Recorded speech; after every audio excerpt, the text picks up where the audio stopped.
बच्चों, आज हम लोग पढ़ेंगे कक्षा 6 की गणित की अभ्यास कार्य पुस्तिका से इकाई 3 पूर्णांक। पहला प्रश्न है बच्चों, दी गई सारणी में विभिन्न शहरों के किसी विशेष दिन के तापमान अंकित हैं। इन तापमानों को पूर्णांकों के रूप में सारणी में अंकित कीजिए। बच्चों देखिए, यहाँ पे दिया हुआ है शहरों के नाम। लेह में तापमान कितना था? 0 से 10 डिग्री सेल्सियस कम।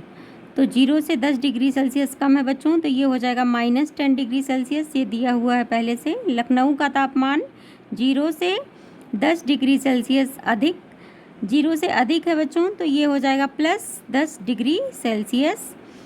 श्रीनगर का 0 डिग्री सेल्सियस से 5 डिग्री सेल्सियस कम है, तो ये बच्चों माइनस में हो जाएगा, -5 डिग्री सेल्सियस।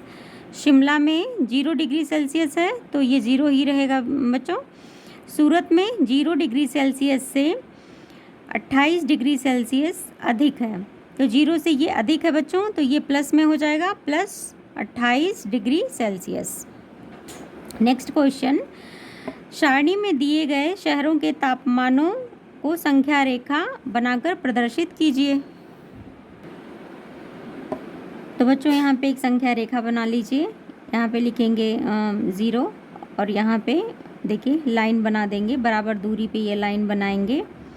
तो सबसे पहले हमें डिनोट करना है -10 को, तो यहाँ से काउंट करिए बच्चों, 1 2 3 4 5 6 7 8 9 10। तो ये पॉइंट बच्चों हो जाएगा -10। +10 देख लीजिए, 0 से राइट हैंड साइड में आप 10 काउंट करिए, 1 2 3 4 5 6 7 8 9 10। बच्चों ये पॉइंट आपका हो जाएगा +10 का। -5 को इंडिकेट करिए, यहाँ से काउंट करिए, 1 2 3 4 5। बच्चों ये पॉइंट आपका -5 को इंडिकेट करेगा। 0 डिग्री सेल्सियस आपका ये पॉइंट हो जाएगा।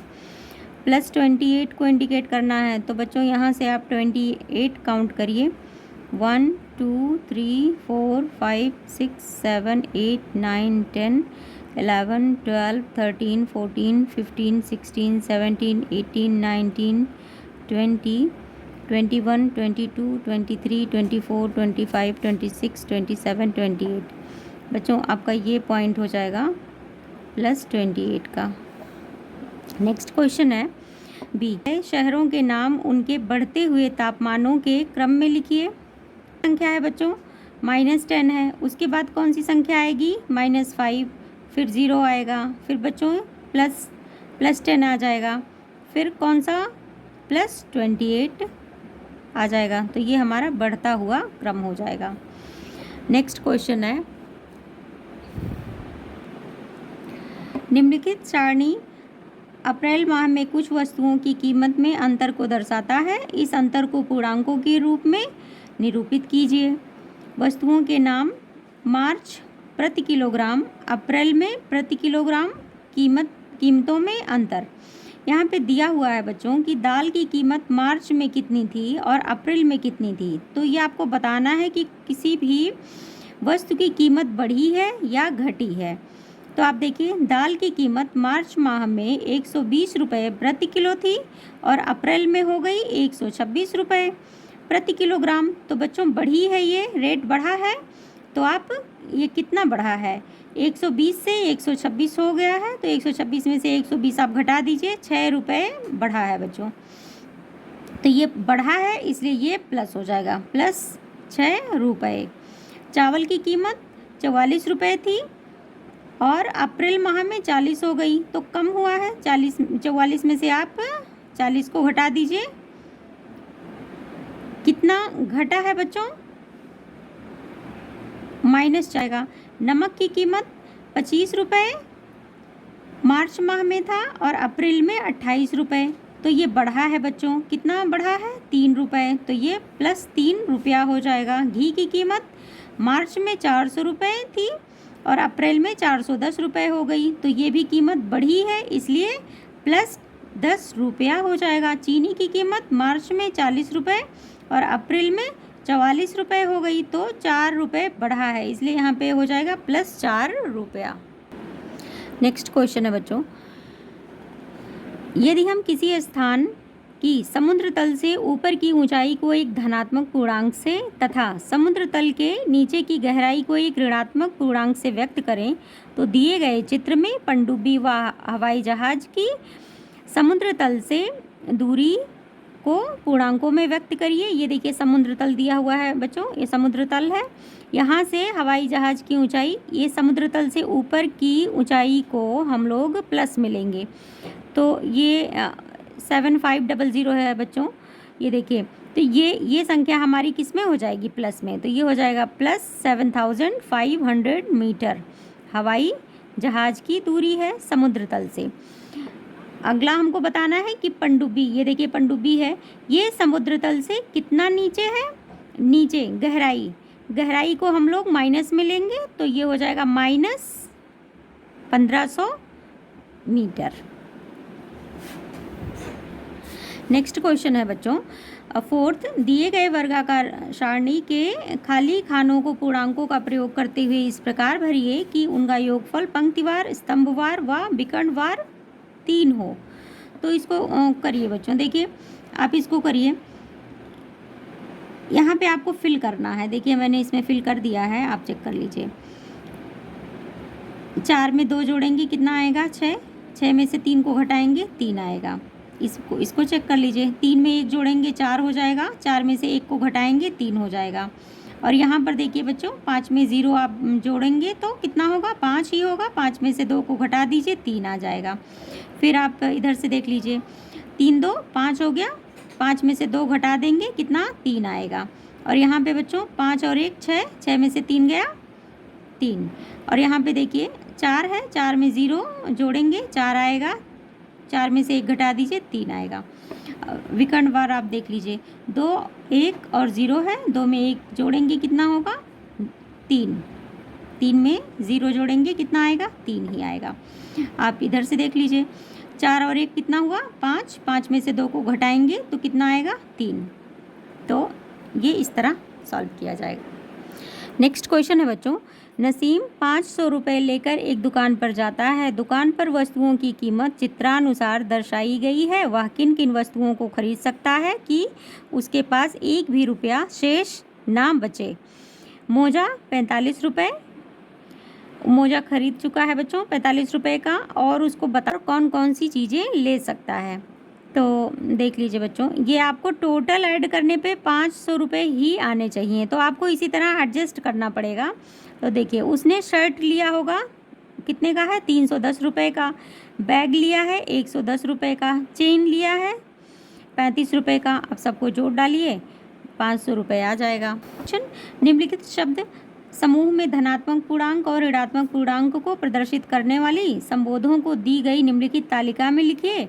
चढ़ना, लाभ, घटना, खर्चा, पीछे, आमदनी, ऊपर, ऊंचा, नीचा, हानि, पूर्व, पश्चिम, आगे, उछाल, उतरना तथा गिरावट।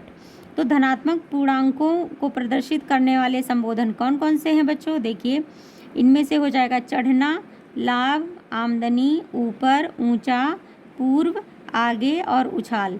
ये सब धनात्मक प्रदर्शित करने वाले संबोधन हैं। पूर्णांकों को प्रदर्शित करने वाले संबोधन को देख लीजिए बच्चों, घटना, हानि, खर्चा, उतरना, नीचे, पश्चिम, पीछे, गिरावट, ये सब कैसे हैं, ऋणात्मक संबोधन है। नेक्स्ट क्वेश्चन बच्चों, दी गई संख्या रेखा के आधार पर निम्नलिखित के उत्तर दीजिए।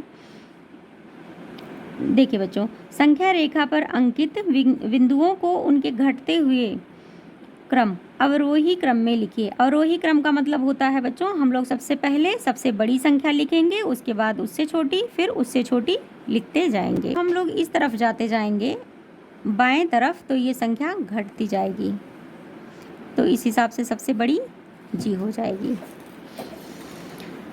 नेक्स्ट क्वेश्चन है, इसी क्वेश्चन का नेक्स्ट पार्ट बी। यदि बिंदु बी को -10 लिखें तो +10 वाला बिंदु कौन सा होगा। 0 से 5 खाने की दूरी पर है, 1 2 3 4 5। तो हम लोग अब 0 से दाहिनी तरफ 5 खाने लेकर जाएंगे, 1 2 3 4 5, पाँचवा खाना यही आ रहा है, तो एफ हो जाएगा, जो कि +10 को इंडिकेट करेगा। नेक्स्ट क्वेश्चन है, संख्या रेखा पर अंकित बिंदुओं में से किसका मान सबसे कम है? तो संख्या रेखा पे सबसे कम मान बच्चों ये ए पॉइंट का होगा, ए का मान सबसे कम होगा, और बच्चों जी का मान सबसे अधिक होगा। नेक्स्ट क्वेश्चन, किसी स्थान का सुबह का तापमान 4 डिग्री सेल्सियस था, उसी स्थान का रात का तापमान सुबह के तापमान से 6 डिग्री सेल्सियस कम हो गया, उस स्थान पर रात का तापमान कितना था? सुबह का 4 था, फिर 6 इससे कम हो गया, तो 4 में से 6 को घटा दीजिए, देखिए आंसर आ जाएगा -2 डिग्री सेल्सियस। आप इसको संख्या रेखा पे भी कर सकते हैं। देखिए बच्चों, आप 4 खाने आगे जाइए, 1 2 3 4, 4 खाने आगे गए, फिर इसमें से -6 को घटाना है, तो 6 खाने अब पीछे आ जाइए, 1 2 3 4 5 6। देखिए ये -2 पे क्वेश्चन है, एक प्रश्न पत्र में छात्र को सही उत्तर देने पर 4 अंक मिलते हैं तथा गलत उत्तर देने पर 1 अंक कट जाता है। रिया ने 30 प्रश्नों के सही उत्तर देने पर 100 अंक प्राप्त किए। रिया ने कुल कितने प्रश्नों को हल करने का प्रयास किया? देखिए बच्चों, अगर रिया ने 30 प्रश्नों का सही उत्तर दिया है, तो बच्चों उस हिसाब से उसे एक प्रश्न का 4 अंक मिलता है, तो 30 प्रश्नों का कितना मिल जाएगा? 120 अंक मिलने थे, लेकिन रिया को टोटल अंक कितने मिले? 100 ही मिले हैं। तो रिया ने क्या किया होगा बच्चों? रिया ने 20 और प्रश्न किए होंगे, तभी उसका 20 अंक सही में से कटे हैं। देखिए, एक गलत उत्तर पर 1 अंक काटा जाता है, तो रिया ने 20 और प्रश्न हल किए होंगे। तो रिया ने टोटल कितने प्रश्न हल किए होंगे? 30 और 20, 50 प्रश्न हल किए होंगे टोटल। नेक्स्ट क्वेश्चन है, दी गई संख्या रेखा पर अंकित बिंदु x तथा y का योगफल होगा। बच्चों यहाँ पे देखिए, ये संख्या रेखा 2 अंकों के गैप पे ये खाने बने हुए हैं। देखिए यहाँ पे 0 है, यहाँ पे -2 है, फिर -4 है, यानी कि 2 का गैप है यहाँ पे। अब आप देखिए x कहाँ पर है? -2, -4, -6, -8, -10, -12, तो x कहाँ पे है बच्चों? -14 पे है, तो x की वैल्यू यहाँ पे -14 लिख लेंगे, और फिर यहाँ लिखिए प्लस, और अब देखिए y कहाँ पर है? 2 4 6 8 10 12, y कहाँ पर है? 12 पर, तो दोनों को ऐड कर दीजिए, -14 + 12। तो देखिए बच्चों, इसमें एक माइनस साइन के साथ है, एक प्लस साइन के साथ है, तो इसमें से बड़े में से छोटे को हम घटाएंगे, 14 में से 12 को घटा दीजिए, अलग अलग साइन के साथ दोनों हैं इसलिए घटेगा। तो 14 में से 12 गया कितना? 2, और बड़ी संख्या किस साइन के साथ है? माइनस के साथ, तो यहाँ पे माइनस साइन लग जाएगा, तो आंसर हमारा आ जाएगा -2।